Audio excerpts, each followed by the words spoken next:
Movie की शुरुआत होती है और हमें टारा नाम की एक लड़की दिखाई जाती है जो इस वक्त अपने घर में बिल्कुल अकेली थी। तभी अचानक से उसके फोन की रिंग बजती है। जब वो फोन को रिसीव करती है तो सामने से एक आदमी डरावने स्टेप में उससे बात करने लगता है। साथ ही वो उसे कहता है कि तुम्हें खतरनाक गेम खेलना होगा। ये सुनकर के टारा बुरी तरह से डर जाती है और फोन को कट कर देती है और अपने घर के सारे खिड़की और दरवाजों को भी बंद कर देती है। इसके बाद वो अपनी फ्रेंड अंबर को चैट करके सारी बात बताती है। तब अंबर उसे कॉल का जवाब देने के लिए कहती है, लेकिन टारा ने तो उसे कॉल के बारे में बताया ही नहीं था। जब वो उसे इस बारे में पूछती है तो उसे पता चलता है कि वो जिससे कॉल पर बात कर रही है वो अंबर नहीं बल्कि वही साइको है जिसने अभी टारा को कॉल किया था। वो टारा को धमकी देता है कि अगर उसने मेरे कॉल का जवाब नहीं दिया तो वो उसकी फ्रेंड अंबर का काम तमाम कर देगा। तब टारा उसे कॉल लगा करके पूछती है कि आखिर तुम क्या चाहते हो। तब वो कहता है कि मैं तुम्हारे साथ बस एक गेम खेलना चाहता हूँ, लेकिन अगर तुमने पुलिस को कॉल करने की कोशिश की या फिर किसी सवाल का गलत जवाब दिया तो मैं तुम्हारी फ्रेंड अंबर के पिछवाड़े में रसिया का रॉकेट डाल करके उसे ऊपर पहुंचा दूंगा। इसके बाद वो टारा से सवाल करने लगता है और टारा भी सारे सवालों का एक एक करके सही जवाब दे रही थी, लेकिन एक जवाब गलत दे देती है। तब वो अंबर को मारने की धमकी देता है। अब टारा अपनी फ्रेंड को बचाने के लिए जाने लगती है और जैसे ही दरवाजे को खोलती है तो वो साइको सामने ही खड़ा था। वो टारा पर एक चाकू से हमला कर देता है, लेकिन टारा जल्दी से दरवाजे को बंद करके अपनी जान बचा लेती है। तभी अचानक से उसके घर का सारा सिक्योरिटी सिस्टम हैक हो जाता है जिससे वो दरवाजे को लॉक नहीं कर पाती। इससे वो किलर अंदर आ गया था। वो टारा को पकड़ करके उस पर हमला कर देता है जिससे टारा बुरी तरह से जख्मी हो गई थी। इसके बाद हमें कैलिफोर्निया का सीन दिखाया जाता है जहाँ पर टारा का फ्रेंड वेज उसकी बहन सैम को कॉल करके बताता है कि तुम्हारी बहन को बहुत ज्यादा सीरियस हालत में हॉस्पिटल लाया गया था जहाँ पर सर्जरी के जरिए से उसकी जान बचा ली गई है। ये सुनकर के सैम फौरन अपनी बहन के पास जाने के लिए निकल पड़ती है। उसके साथ उसका बॉयफ्रेंड रिची भी था। जब ये हॉस्पिटल पहुंचते हैं तो वहां पर टारा के फ्रेंड पहले से ही मौजूद थे और टारा को भी होश आ चुका था। इसके बाद हम वेज नाम के लड़के को देखते हैं जो टारा और उसकी फ्रेंड लिव के साथ काम किया करता था।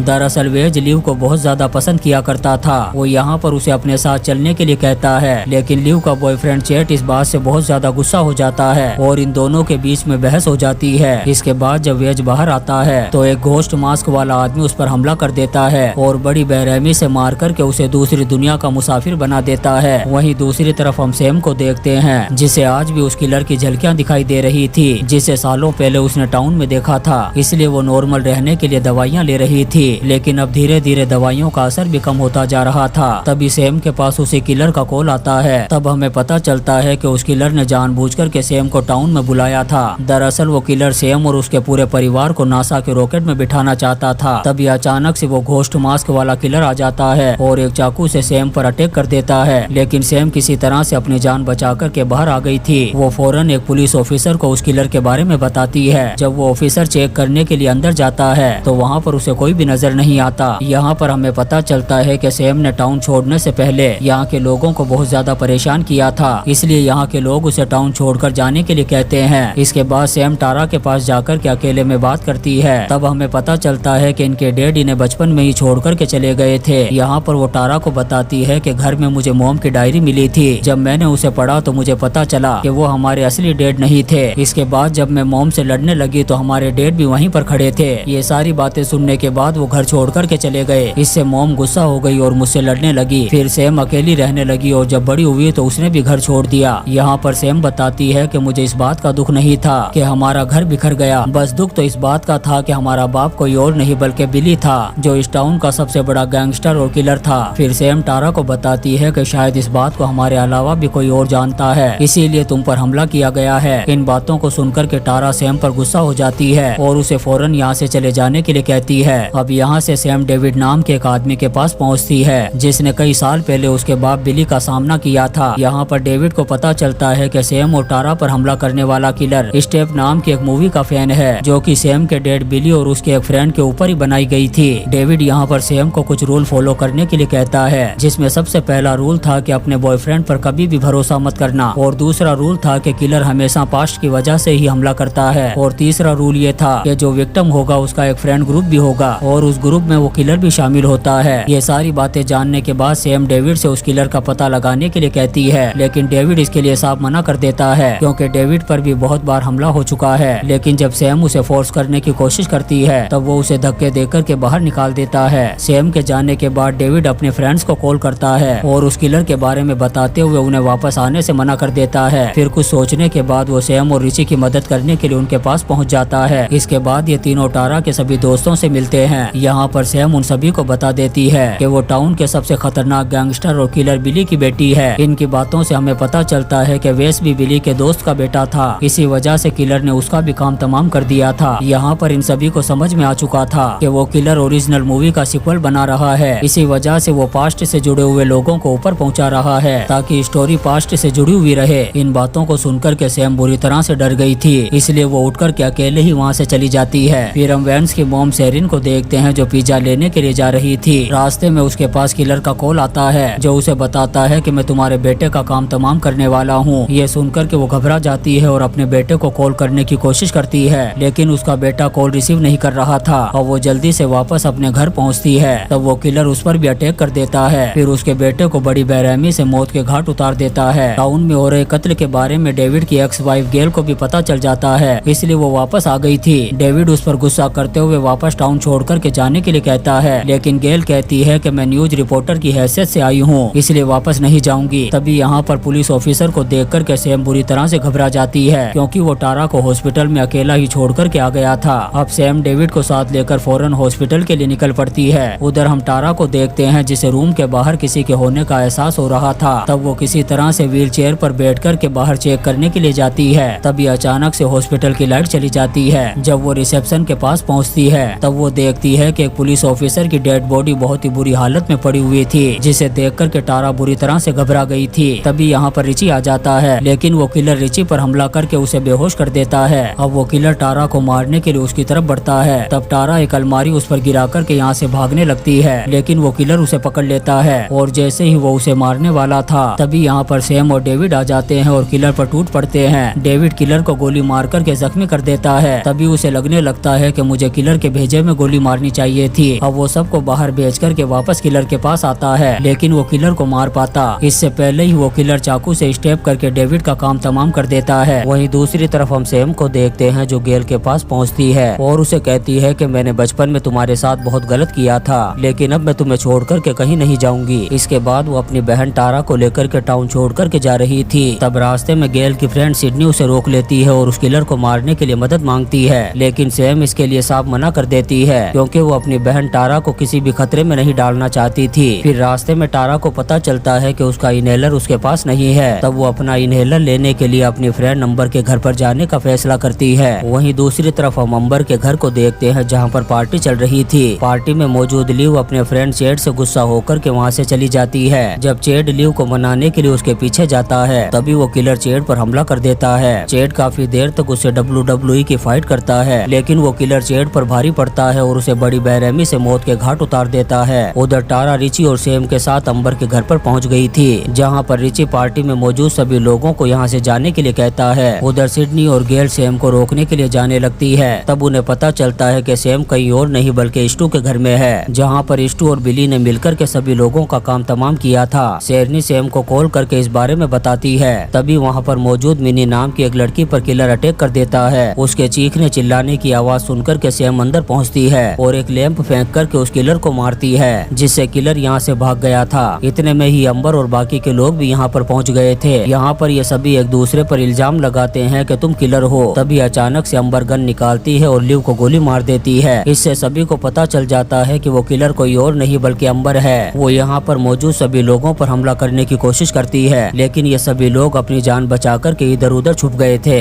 उधर रिची सैम से कहता है कि मुझे लगता है कि कातिल एक नहीं बल्कि दो है। ये सुनकर के सैम को रिची पर ही डाउट हो रहा था। रिची सैम से कहता है कि मुझे लगता है कि वो दूसरा किलर कोई और नहीं बल्कि तुम्हारी बहन टारा है, क्योंकि वही जानबूझकर के हम दोनों को यहाँ पर लेकर के आई है। लेकिन सैम को उसकी बातों पर बिल्कुल भी यकीन नहीं होता। तभी यहाँ पर सिडनी और गेल भी पहुँच जाते हैं। यहाँ पर अंबर आकर के पहले तो इनके सामने नाटक करने लगती है, लेकिन गेल ने उसे पहचान लिया था। तभी अचानक से अंबर गन निकालती है और गेल को गोली मार कर के अंदर भाग जाती है। गेल बुरी तरह से जख्मी हो चुकी थी। वो अपनी फ्रेंड सिडनी से कहती है कि अंदर जाकर के उस किलर का काम तमाम कर दो। अब सिडनी अंदर जाकर के सभी को सामने आने के लिए कहती है, लेकिन कोई भी सामने नहीं आता। तभी अचानक से घोस्ट मास्क वाला वो किलर आता है और सिडनी पर अटैक कर देता है। यहाँ पर इन दोनों के बीच में जबरदस्त फाइट हो रही थी। तभी अचानक से सिडनी की गन दूर जाकर के गिर जाती है। इतने में ही सैम आ जाती है है और उस गन को उठा करके किलर को गोली मारने ही वाली थी। तभी रिची सैम पर हमला करके उसे पकड़ लेता है। फिर वो सैम को टारा का इनहेलर दिखाता है। इससे हमें पता चलता है कि उसने जानबूझकर के टारा का इनहेलर चुराया था ताकि सारे के सारे लोग इसी घर में जमा हो सके। यहाँ पर हमें पता चलता है कि वो दूसरा किलर कोई और नहीं बल्कि रिची खुद है। दरअसल वो स्टेप मूवी का सबसे बड़ा फैन था। उधर सैम और अंबर टारा को ढूंढने की कोशिश कर रहे थे। तभी अचानक से सैम अंबर पर अटैक कर देती है और इसका फायदा उठा करके वो रिची के हाथ से गन छीनने की कोशिश करती है। यहाँ पर इन दोनों के बीच में कुश्ती शुरू हो गई थी। सैम रिची को नीचे गिरा करके टारा की तरफ भागती है। वहीं दूसरी तरफ अंबर टारा को जख्मी करके किचन में पहुंच गई थी। तभी सिडनी और गेल उसकी आंखों में सैनिटाइजर डाल करके उस पर हमला कर देते हैं, लेकिन अंबर इन दोनों पर भारी पड़ रही थी। वो गेल का गला दबा करके उसे जान से मारने की कोशिश करती है, लेकिन गेल उसे गोली मार देती है जिससे वो जलते हुए गैस पर जाकर के गिरती है। उधर रिची भी खून के निशान को फॉलो करते हुए सैम तक पहुंच गया था, लेकिन सैम उसे धक्का देकर के भागने की कोशिश करती है जिससे ये दोनों सीढ़ियों से लुढ़क कर के नीचे गिर गए थे। तभी सैम को अपने डेड बिली का विजन दिखाई देता है जो उसे रिची को मारने के लिए कह रहे थे। तब सैम अपने पास पड़े हुए चाकू को उठाती है और रिची का काम तमाम कर देती है। इतने में ही सिडनी और गेल भी यहाँ पर आ गए थे। तब सैम गेल से गन लेती है और रिची के भेजे में गोली मारती है ताकि पूरी तरह से इसकी जिंदगी का दी एंड हो जाए। तभी यहाँ पर अंबर गन लेकर के आ जाती है जो आधी जली हुई थी। वो इन लोगों को गोली मारती इससे पहले ही टारा उसे गोली मार करके मौत के घाट उतार देती है। फिर आखिरी सीन में सैम सभी को अलविदा कहती है और टारा को अपने साथ लेकर के यहाँ से चली जाती है और इसी सीन के साथ ये शानदार मूवी स्क्रीम खत्म हो जाती है। दोस्तों, हम आपके लिए ऐसी ही इंटरेस्टिंग मूवीज एक्सप्लेन करते रहेंगे, तो आप चैनल को सब्सक्राइब जरूर करें और लाइक और कमेंट्स भी करें। थैंक